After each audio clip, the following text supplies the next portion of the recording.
55 seconds that start with the sound of metal smacking, scraping, and shearing against itself, of losing total control, of being helplessly at the helm of a vehicle rendered useless. You go up in flames and then feel the impact of another hit, spinning you off again like a Mad Hatter's teacup. 55 seconds of searing heat, of gasping for air only to take in gulps of toxic smoke, of drinking in the very fires of hell, of your ears, eyelids, and scalp burning, blackening, melting, and twisting. 55 seconds of sheer panic and pain, of forcing your body up against a safety belt that will not budge. A fire extinguisher blasts, hands spring forth from the smoke, but you've lost consciousness, gone limp. 55 seconds that end with darkness. 55 seconds is how long I've been talking. 55 seconds is also how long Niki Lauda was trapped in his car after his crash at the German Grand Prix in 1976.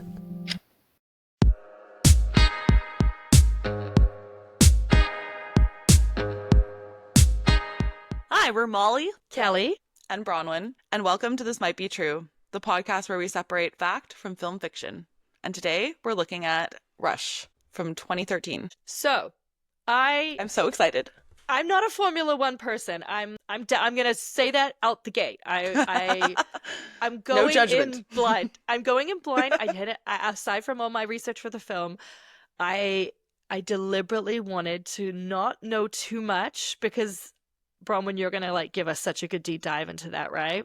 I'm very excited as the, I guess, resident. I mean, Molly sometimes watches F1 as well, but I would say I'm the resident, This Might Be True Formula One expert, which is why I wanted to do this film.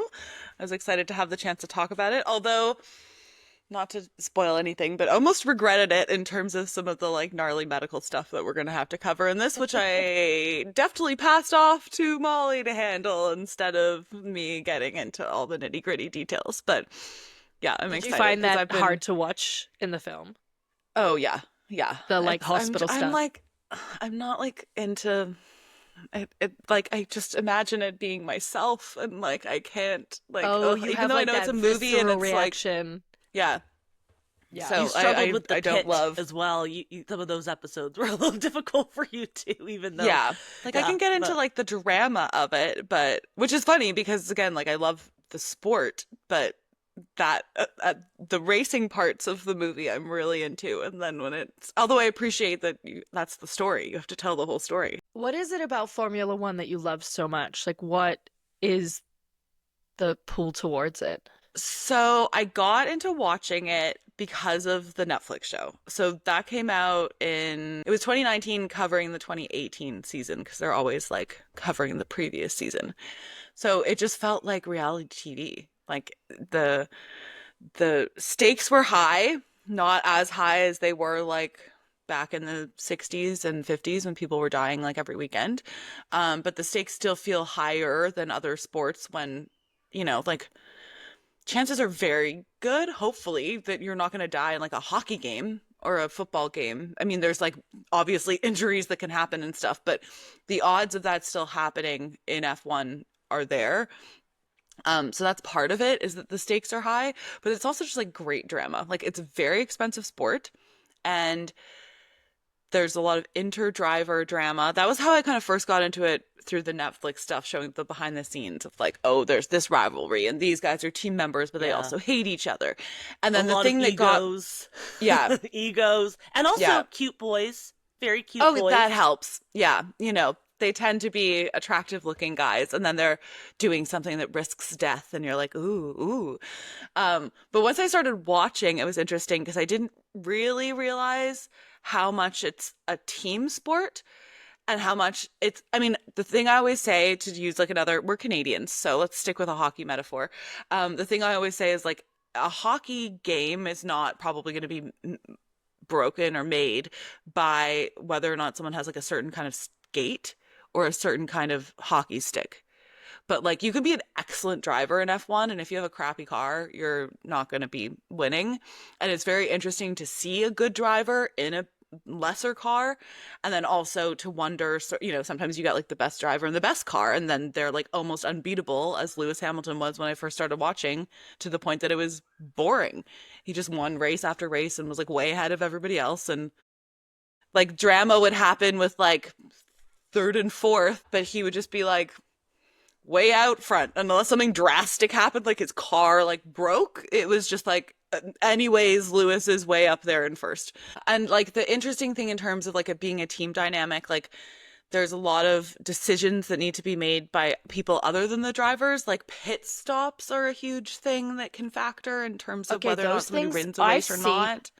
I need to crazy how fast. do they do it so fast? I can't fathom. My brain cannot fathom that everyone just gets in there and does like safety is priority, obviously, and they're changing tires and whatever else they're doing, and they do it like what is the average time that they do that? I think Red Bull's record is like 2.6 seconds or something. That's crazy. Yeah, crazy. That's crazy. And then it's crazy how long, like when something fucks up and someone can't get a tire off, and it'll be like, and that was a 9-second pit stop, which is like, think of your life, like 9 seconds is not a long time, but it feels, you're like, how could it, oh, they just lost, like that's, like there's all these little factors like that. So yeah, but it's very dramatic. I think that's the short answer to why I became a fan. I was going to say, Bronwyn, I started watching it with you, right? So I too was introduced to it through Netflix, and I actually was like, this is kind of boring because, as you said, Lewis would just be way ahead and not too much would happen.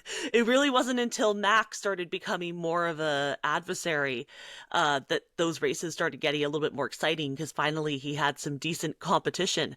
I think the Netflix show behind the scenes is kind of what's almost more interesting than the race itself. Although I do have this memory, Bronwyn, you know, when we were in England visiting Mom's family and they had this like big family party, and I remember going into the living, or I don't know, the den, and there were just like men glued to the TV set. And I remember thinking it was so weird, especially because it was a party, and I'm like, why aren't they involved in the party? And it was like, shh, they're watching F1. I was like, what is this F1? Because of course it's such a bigger thing in the UK. So Netflix really did then come back around, and I was like, oh, now I get why it's a big deal. Now I get it. And it was interesting because the first season of that show, they didn't have Mercedes on board and they didn't have Ferrari on board. So, which is funny in terms of like Netflix shows up and is like, we're going to make this show. And they were like, I don't think so. You're not like walking around our paddock. Okay, that is so interesting. I had no idea, because I remember, so I knew nothing about it. And I think I watched it during the pandemic. I was just like, I'll put something on. We're all stuck at home. And I put that one on. And I remember the only thing I knew about it was the name Lewis Hamilton. And I'm like, where is he? You keep telling me he's winning, and I don't see him anywhere. I had no idea that was, they didn't even have a contract. I'd love to see how many people after that Netflix, you know, it's not documentary, it's a series, but after that came out, how many more people started to actually watch the events? Like if there was like a rise in viewership from that. Because we're talking about it, it's a modern thing in that it's happening now, but it's been around for a while. So Molly, can you, because you've done your research and you've looked at obviously the events surrounding what Rush is about, because that's a very specific period of time in this sport and very specific people. But can you also maybe give myself, as an ignorant person to the sport, and anyone else who's interested in knowing, what is Formula One and when did it first come about? Yeah, so it did evolve from the European Grand Prix championships that were going on in like the 20s and the 30s. So it does have some kind of, you know, it's almost been a century of F1 racing. It didn't really kind of officially become F1, or the modern championship didn't start until 1950. And that was the first world champion race, and it was the British Grand Prix, and it was held at Silverstone in the UK, which is like the track where they do the UK races too. So I think it's kind of interesting though. The 50s was kind of when it really established itself, and like, why would you want to become an F1 driver? So kind of the reasoning I have was that there is this comparison between F1 drivers and the pilots of fighter jets during World War II, in that it's the same kind of daredevil job, and that I think it's in that other documentary we watched, Bronwyn, that was on YouTube, where they kind of mentioned that it's kind of the same idea to fly in a fighter jet. You got the hats, you got the goggles, you got to be really, really brave. There is no war, okay? Like, take out the war element, but it is the same kind of thing that I think little boys would have grown up wanting to do. It's kind of like it's like the job that, you know, you risk your life, but if you're good at it, you're going to get all the accolades for it. And I think that's kind of an interesting comparison that, you know, maybe 1950, right? So World War II was over, and it was kind of like, how can we continue this sort of technological thrill ride that we began in the war with fighter jets, except on the ground in an F1 car. And the fatalities were not great in that era. We had a lot more fatalities. In like the 1950s, there were 11. In the 1960s, there were 8. And then, of course, now we've only had like 1 in 2010 and 1 in 2020. But I can't emphasize enough how initially it was a very dangerous job. 11 in 1 decade. So like that's, you know, a death a year in this sport. Kind of ironically, in a weird sort of like twist, I feel like Niki Lauda sort of maybe was like destined to die in that accident and then didn't, because that was the first year, 1976, the year he crashed. That was the first year they did not have a death. But there had been a death every year in F1 since its inception in 1946. That's heavy. It's gotten better, but it's certainly still a very dangerous sport. With F1 at any given time, like when there's in terms of what you're talking about, active drivers, like obviously there are retired drivers, but there's only ever 20 ever racing. So yeah, it's like if you lose 11, that was like half of potentially your driver pool for a season over the course of a decade. One a season was perishing. And I think it must have taken a long time when people even like stopped dying for it to stop feeling like, okay, but like, is someone going to die? Oh, and it's similarly, like the fact that you mentioned before about the, you know, correlation between maybe the adrenaline of the sport and war. And it's like that you're celebrating that you're alive as though you're not actively making this choice to do this because of the adrenaline, because of the ego. You know, it's a very fascinating thing. But I was thinking as well when we were talking about all the loss of lives, like, and how you would know each other. It wasn't just like you would have competed and known these people. And I was watching, I don't know the name of the racer, but he mentioned that James Hunt was constantly trying to be like, come party, let's go do things together. And he was like, no, because I can't lose a friend. And that was the mentality. Right. Like, I can't be friends with you because you might die. And I'm like, that's a really surreal thing to think about. And as much as there were like these rivalries, and there still are, I think there is, and still is today, a very tight bond because they all know like those are the stakes. And the other thing that I will say that's been interesting about watching F1 is that there is, I can only speak to like what I've seen in the very recent years, but there is a very much sense of like respect. Like you're still racing, and there are rules, but there's like stupid dipshit things you can do that are dangerous that people will be like, get off the road. Like, I don't want to drive with you. And then there's like respectable moves that you can make that are bold and brave, but you're not going to endanger like people will be like, props. I saw you could try to take that corner. You took it, or you didn't, but you abandoned it, and like whatever. Or there's things that can be done and that people are like, no. Like there's a sense in terms of the camaraderie that they're like still looking out. There isn't like a cutthroatness to that degree of like, they're going to drive somebody off the track and like have them crash and die and be like, ah ha ha. Like that wasn't the vibe then, and that's not the vibe now. Like there is a sense of like mutual respect, and I think understanding that like you want to like look out for each other and not do something stupid. Which is actually really interesting because of what we're going to be talking about today with like what we're going to be talking about with Hunt and Lauda. That's really at the crux of this film. Mm-hmm. Yeah, exactly. Yeah, so Lauda himself said, every race could have been my last. It's different today, but then it was a tougher time. Every race we went out and survived. We celebrated, had a party. It was a different time. With the others, we would have beer after the race and say goodbye. That was not friendship. With James, it was different, though. With James, it was different. And that might be a good way to get into. Yes, we have two men at the center of this event and also this film. Two men who were risking their lives and two men who had very different approaches to their racing. And also the safety, which is what the film revolves around. So, okay, the first championship was 1950. So Lauda was born in 1949. So he was born right around the same time that F1 started to become a real thing. He was Austrian, and as we know from the film, he had a very interesting appearance. He has an overbite, which led to people calling him a rat, which is kind of cruel, but I mean, I think men are cruel to each other anyways. But what's kind of interesting about him, my understanding is that his parents were not supportive of him being a racer, and he kind of had to take it upon himself to get started, which is not easy. F1 is a really expensive sport. It's not something that you just kind of break into. Yeah. Usually too, like, I mean, these kids, like when you hear current driver stories, they're like, well, I was first put in a go-kart at age 5. And that was it. So Lauda took out a bank loan and essentially kind of paid his own way into F1, which again, I don't think was supported by a lot of people in his life, but he did. He's kind of the kind of guy that I get the feeling that, when he sets his mind to something, he does it.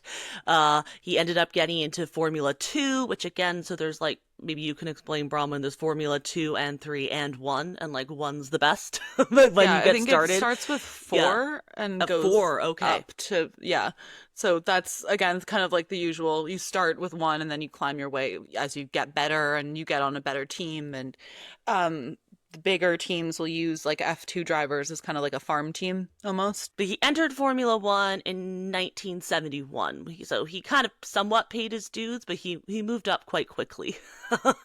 And that was kind of the beginning of his Formula 1 career. He won 3 World Drivers' Titles championships. He was a great driver. Again, for someone who didn't grow up doing it, he seemed to have a talent for it, which is, that's eventually what got him the reputation that he had. So I'm kind of skipping forward to 1973, he was part of the British Racing Motor Team. Then he signed in 1974 with the prestigious Scuderia Ferrari team and garnered his first F1 victory. And that was actually the first time Ferrari had won since like 1964 or something. So he kind of like brought back Ferrari. And then in 1975, he won like 5 races, and that's when he won the first world championship. And then comes in James Hunt. So James Hunt was almost the same age as Lauda. He was born in 1947, and then he competed in Formula 1 from 73 to 79. So yes, they had overlapping careers. He also, I didn't know this until I saw it in your research, Kelly, he had a nickname called the Shunt due to his fast driving with aggressive, tail-happy driving style. The Rat and the Shunt. Okay. Catchy. Was a time for nicknames, wasn't it? I guess so. Yeah.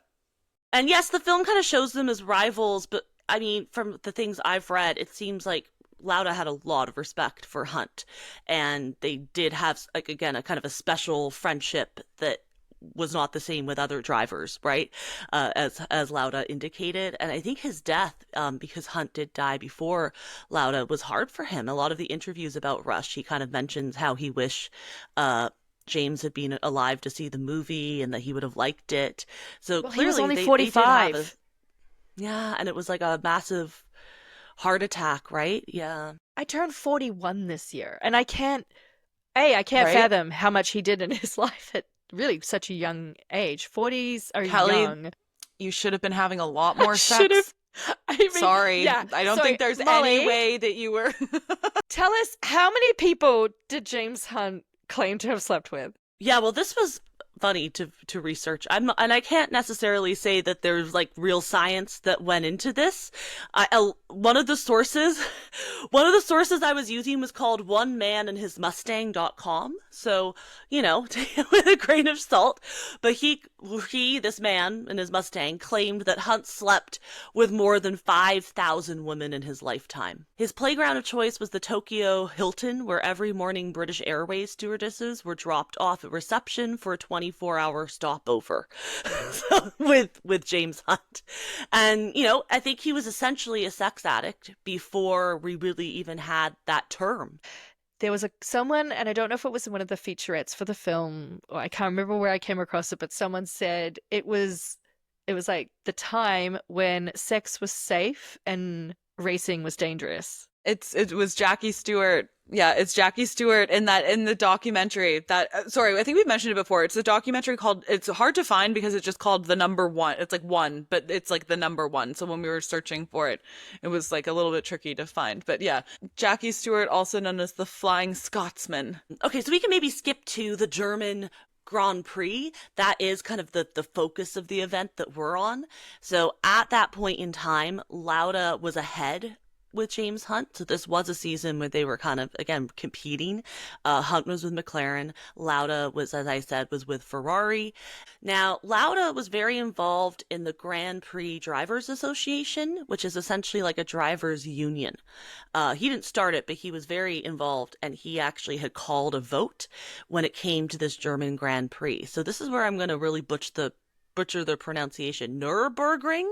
Yeah, Nurburgring? that's totally fine. Okay. Yeah. That was considered a very dangerous track. And actually, it was even announced that they were going to stop using it, but not until after this race.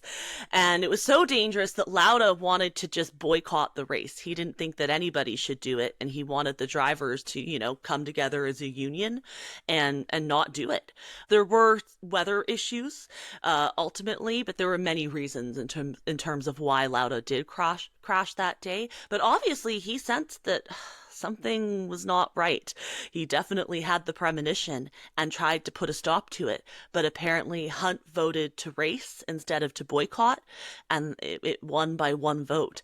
So Hunt was kind of responsible for the race going ahead, and it did go ahead, and on his second lap, Lauda lost control of the car, and yes, maybe it was the weather, because I believe he started on wet tires, but then it wasn't like wet enough. He went into the pit and got dry tires. So it's like partly the weather, partly the tires, partly driver error. But sure enough, he went into the embankment and his car burst into flames. And then while it was on fire, it was struck by another vehicle. And I believe the other vehicle belonged to Lunger. Yeah, he said, I saw some dirt and debris flying up in the air. I committed to the turn at that point, but Niki's car was sideways in the middle of the track on fire. I had nowhere to go. I tried to decelerate to brake, but my car went into his. And then the impact, apparently too, there were fire extinguishers like on the cars, and Lunger's was set off, but Lauda's was never activated. That it just kept burning. And then other drivers, as was kind of the case at this time with race, it was really down to other drivers to stop and to try to save their competitors. And apparently Lunger had issues trying to get him out of the safety belt because he wasn't really familiar with the way that Ferrari cars, because all the cars are kind of designed differently. But luckily there was an Italian Arturo Mazzario. He was the one that had raced for Ferrari before, was familiar enough with the cars that he was able to hit the belt release. And by that point, Lauda had actually gone limp, gone unconscious, which actually made it even easier for them to get him out of the vehicle. But that was 55 seconds that it took for them to get him out, which is terrifying. I didn't know that. He was stuck in the vehicle flame on fire. Oh, yeah. Okay, that's chills. I was going to say, Molly, too, in terms of the drivers coming to help, partly that would have been because the drivers were in fireproof gear. So like you're at least, whereas like I don't think at the time everybody who was trackside would have necessarily been in, whereas now like even if you're pit crew, like every single person is in like the gear just in case like something happens and you're adjacent or whatever. And the film does such a good job of recreating this accident. Like that's obviously like talk about a huge set piece. Well, they also shot it at the exact spot on Nurburgring. The Nurburgring track, they shot it right there where he crashed, yeah. But the fact that there is someone in this car for 55 seconds. And it's not just like wood smoke, it was fiberglass, right? And toxic resins from the fiberglass of the car that he was inhaling. And that it was responsible for his health issues later in his life.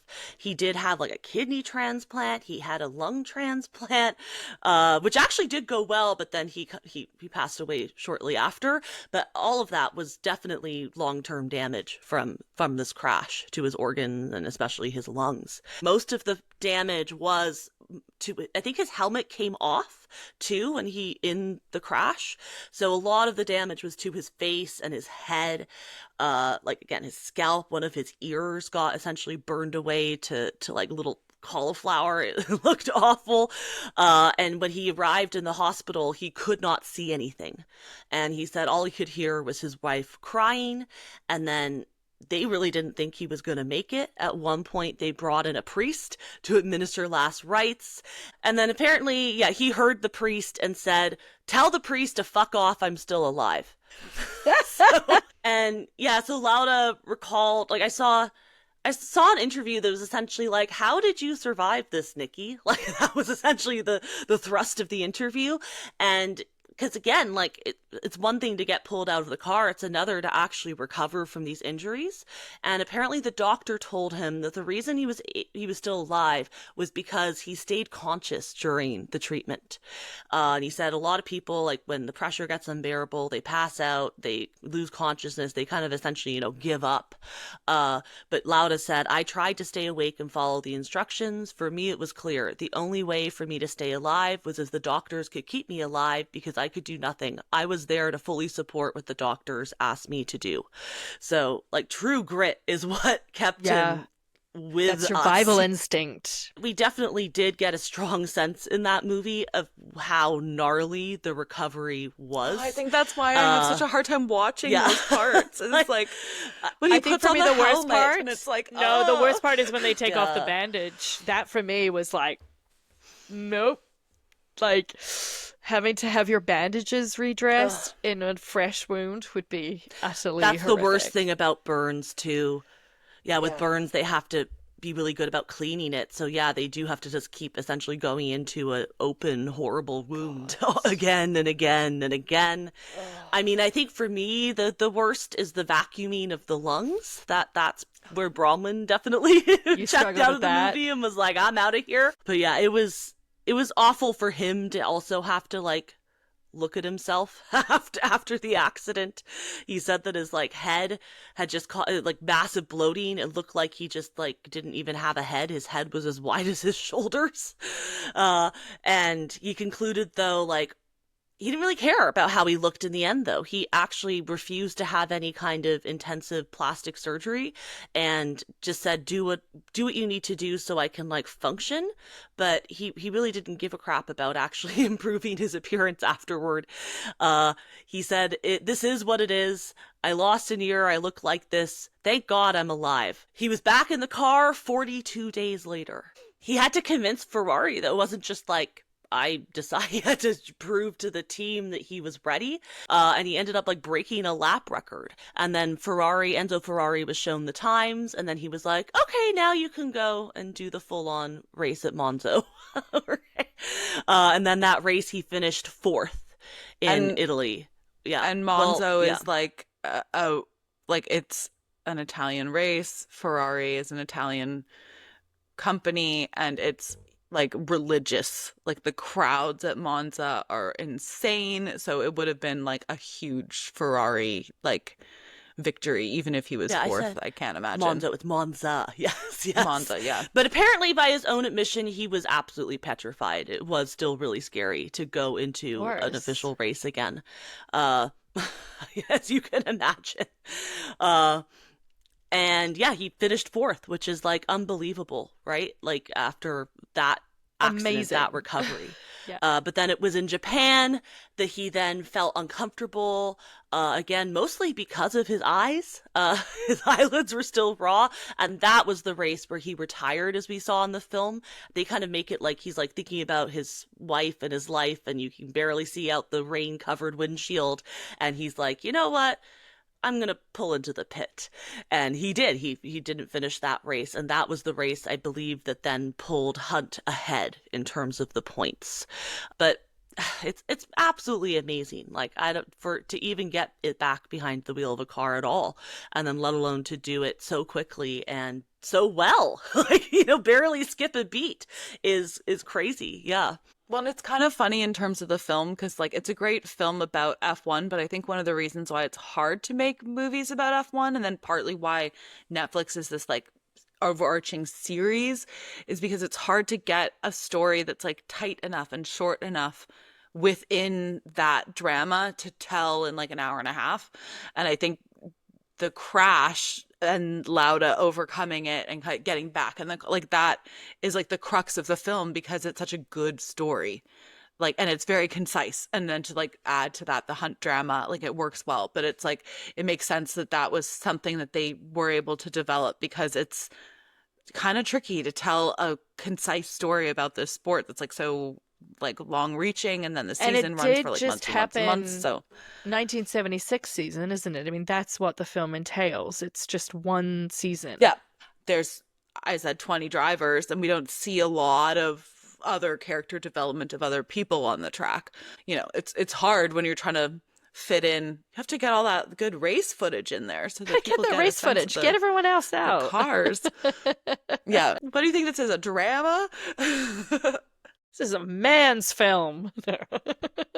Although Ron Howard directed, which is sort of funny because I feel like he has like a little bit of a sensitivity. Like he's not like the most like manliest action movie kind of director, although he has done like action pieces with like big set pieces. But yeah.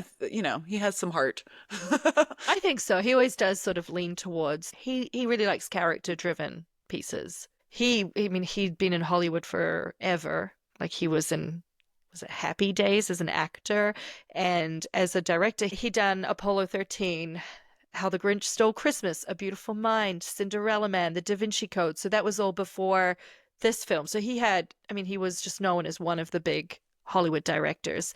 And the film was released they had their premiere in London in 2nd of December 2013, and it was shown, that was the premiere of the film, but it was shown at the 2012 Toronto International Film Festival before its UK release. It did really well at the festival. It had a really good response. It had a really good critical response.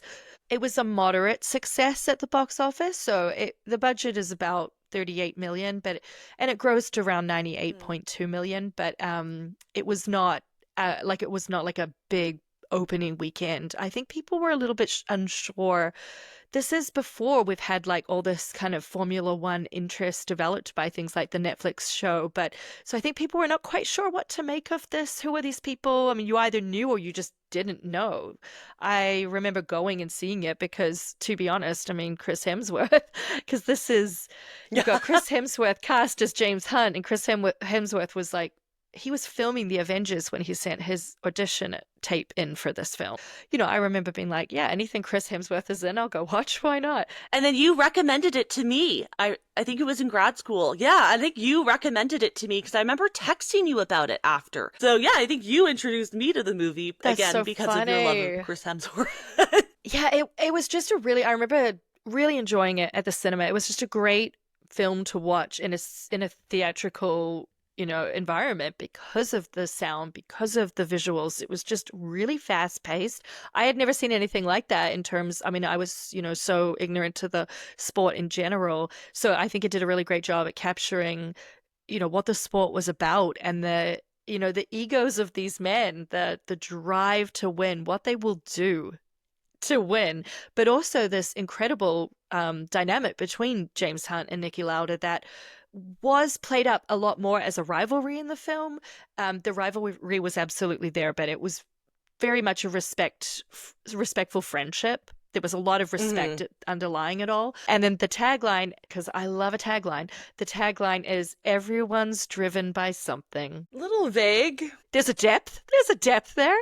It was written by Peter Morgan. Anthony Dodd Mantell is the cinematographer, the DP. It was composed by Hans Zimmer with the sound. So there's a Variety article, directors on their teams, Ron Howard on Rush. And when he talked about the sound, he said that Hamburg was the production sound recordist. He's a real petrol head and was not only recording all the tracks, but he was putting mics all over the real Formula One cars. And he had this encyclopedic knowledge of the engines.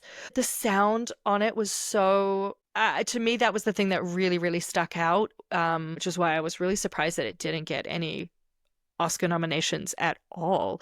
The cast, so you have James Hunt, Chris Hemsworth, which was, I found a featurette, and this is what Ron Howard said. He said, from a casting standpoint, this was one of the easiest films I've ever had in terms of it all just coming together. Chris Hemsworth won the role with this fantastic audition. I met him. I liked him. I had no idea if he could be James Hunt, and he convinced myself and everyone involved with the tape that he made while he was on location doing Avengers. With Daniel Bruhl, so Daniel is a German actor. It's quite interesting because for Chris Hemsworth, it was like James Hunt had passed away. So he had a character that he could really do a deep dive into. He could look at the, former footage. He could get a sense of this guy. But with Daniel Bruhl, he had to play someone who was alive, and not just alive, but very well known. And in one of the interviews, Daniel said that, in Germany, Niki Lauda was still, on the weekends, you'd see him on Formula One. He was presenting, he was doing things like, he was still very present. And when he got cast, so Daniel said, I went to the audition with the feeling that I won't get it because I'm too different than Niki. So it was quite a surprise when Ron decided so quickly. It was after a couple of days that my English agent called me and said that Ron offered me the part. So very much you can see for Ron, it was like, yep, these are our guys. But with Daniel being German, he didn't speak Austrian German. Those are different dialects. And Niki said that he kind of he's like, oh, the German guy couldn't speak Austrian German. So he actually went and studied, Daniel went and studied Austrian German and I think he went and stayed in Vienna and learned it there. But I love, because Daniel and Niki, they ended up having a really good friendship. But it was really funny because Daniel said that basically once he got the role, Niki called him. He says, he called me and invited me to come over to Vienna. And he said, just bring hand luggage in case we don't like each other and you can just fly back to Berlin. Niki was like, I really liked the guy from the first day. He was down to earth, real talented guy. Then I took him to Brazil for the race. And Daniel was like, yeah. So he took him in his own jet.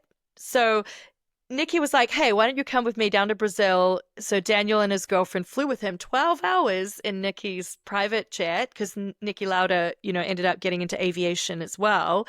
And they went to go and see a Formula One race. And Niki said, so he could see the life of today and compare it to the 70s. And it was just a really good dynamic. Like Daniel said, he was really open, generous with his time, and he was able to have someone he could actually contact. Like at some point he called Niki and he was like, Niki, did you put your helmet on first or your gloves? He's like, well, obviously I put my helmet on first and then my gloves because I can't, I need to put the buckle. So, I just love the way he says it. Like everything to Niki is just very obvious and we're all idiots. The way that Niki talks is so straightforward. It's zero bullshit. And he was telling them that when he met Peter Morgan, because Peter, who wrote the film, he was like, Niki, I'm going to write this film. You're probably not going to like it because, I'm going to have full say on how it goes. He was very it's going to be written by me. And so Niki was like, fine, you know what you're doing, you do it. He said that Peter was asking him stupid questions. The way he said they were just stupid questions. He's like, well, show me what you've written. And so Peter, which, any screenwriter's like, good God, no, please. I don't want to do this. But Peter shows it to him. And it was something like, it was something like he jumped into the car, he put on his seatbelt, he turned the key, and off he raced. And Nikki's like, what are you talking about? A, there's not a key. It's a button. He's like, I can't put on my own seatbelt. He's like, what are you doing? And he was like so frustrated. So that was when he was like, no. And after that, the conversation really started to shift. And he said that Peter started to ask him, like careful questions after that, and they get a sense of like, actually, there's so much more to this, so much, nuance in how these things, are done. So it was quite funny. Like, he's like, yeah, he just gets in the car and vroom. Like, So funny. no, there's a little bit more than that. So yeah, they shot the film on location in the UK, Germany, and Austria. So they shot like at an airport in Hampshire. They shot at the Snetterton, if I'm pronouncing that right, the Snetterton, the Caldwell Park, and the former Crystal Palace and Brands Hatch motor racing circuits in Britain. And then they shot, as we spoke before, the Nurburgring in Germany. They shot actually at the crash site that Niki had his crash at. So Daniel and Chris were not allowed to drive actual Formula One cars. I mean, I'm going to assume those things are very expensive. Currently, a Formula One car will cost between $12 million and $20 million. One car. That's astounding. And they typically have more than one car. So, yeah. That's astounding. So they used Formula 3 vehicles, and they had fake Formula 1 bodywork on them. This was interesting. So I found out, I found this in two places, but could not find enough information other than this was just like something floated around. But Ron Howard originally intended for Russell Crowe to make a cameo as Richard Burton for a brief scene where he confronts James Hunt on his affair with Susie. So Susie Miller is the model that marries James Hunt. In real life, it was after a few weeks courtship, but in the film, it's literally like, he's like, hey, let's get married. I just met you. Very passionate, relationship that sort of burned very bright and very fast. When they asked Niki about what he thought of the film, so he actually first saw like a raw, uncut version without music, and he did not like it. He considered himself to be portrayed too negatively, and he basically, said to Peter Morgan, he was like, well, you did write your film. Like, he kind of was like, which I can't imagine that you'd be like, wow. But then it changed when he went and saw the first screening. And he went and saw it at the premiere, and he said he saw the way people, like with the music and everything, and he looked at the audience and they were crying and they were laughing and they were responding. And Niki said that right after, Eccleston was like, oh my gosh, I need to go. I loved it. I want to watch it again. And that was when Niki was like, oh, I think this film's going to do okay. And then after time, he's like, oh no, I do really like it. And he says they got it 80% right. They do say like there's an exaggeration of the rivalry. Supposedly they had actually shared a flat, an apartment, early in their careers, and were good friends. Obviously they invented things like when Hunt beats up the reporter. So you have that reporter that asks, and that did actually happen. A reporter did ask if his marriage would be affected, and supposedly Lauda said it was one of the most insulting things that he'd ever been asked. In 1977, the following year, Lauda won the championship. And then he ran into this journalist who'd been rude to him. And apparently Lauda said, I know you, don't I? And the journalist said, I don't think so. However, the Austrian was adamant that he knew the individual. I remember, you're the guy who asked me what my wife would do now that I was ugly. And he apparently lifted up the championship trophy, pointed to the journalist, and said, well, you can shove this up your ass. That's amazing. So he did kind of get his comeuppance. Yeah. Good for him. Interestingly enough, when we see Niki Lauda meets Milena, his wife, he's at the party, he gets a ride home with her. Actually, at the time, he had a girlfriend of 8 years, and he just, I guess, left her. He said, and I quote, I loved Milena more than her, so everything was simple then. Take that as you will. Isn't that nice? Oh, I was like, when I read that, I'm like, yeah, I can see why you didn't include that. The last thing I really wanted to talk about in terms of this film is I really wanted to bring up the representation of women because A, they fail the Bechdel test. So it's Alison Bechdel, so it's named after her. She had a comic, Dykes to Watch Out For. And she created it to highlight the lack of meaningful female characters in film and other media. So it's basically a measure of female representation. So this is the key aspects. You have to have 2 named female characters. So they can't be named like Woman 1, Girlfriend, and they have to have a conversation with each other, and it can't be about men. Like, it has to be about anything other than men. So in this film, no two women have a conversation with each other. So they don't even, Like, we did step one, fail. So you've got Marlene Lauda. Alexandra Maria Lara played Marlene Lauda. And she, in a featurette that they did of when she was on set, she said after the accident, she was very supportive of him. But I must say, she starts this by saying she never met with Marlene. She was very supportive of him. Very much the one saying, you have to carry on, it's important for you. But I think it's often that in relationships that the driving forces sometimes are the women who are maybe more in the background, taking care of the family, organizing everything at home. But at the end of the day, I think they are also sometimes the energy that makes these men go and do their thing. So it's like even her talking about her character, she's so hyper aware that her character is so background. I said to Alex as we were rewatching it, I was like, every time you look at Marlene, she's just kind of in the background looking, she's looking a little distressed. She's looking but she's very you just want her to say something more. The other main female character is Susie Miller. She gets married very quickly to James Hunt. I did read something about Hunt's mother saying that I'm quite convinced that whomever my son had married, the same situation would have arisen. Susie was a delight, but James is just not the marrying kind. Like, in a way, this film could have benefited from having a scene of two of the wives talking to each other and having essentially that kind of a conversation. There's no reason not to have it. No reason not to have it. Like, I just was like, it's just missing. And, in that documentary we were talking about earlier, didn't they have they said they had that area where the women and children would go, and someone was like, oh, it's the original house. Wags, which is the doghouse. It was like the original Wags, which is wife and girlfriends of, the British footballers and whatnot. I will say, I really did enjoy the film.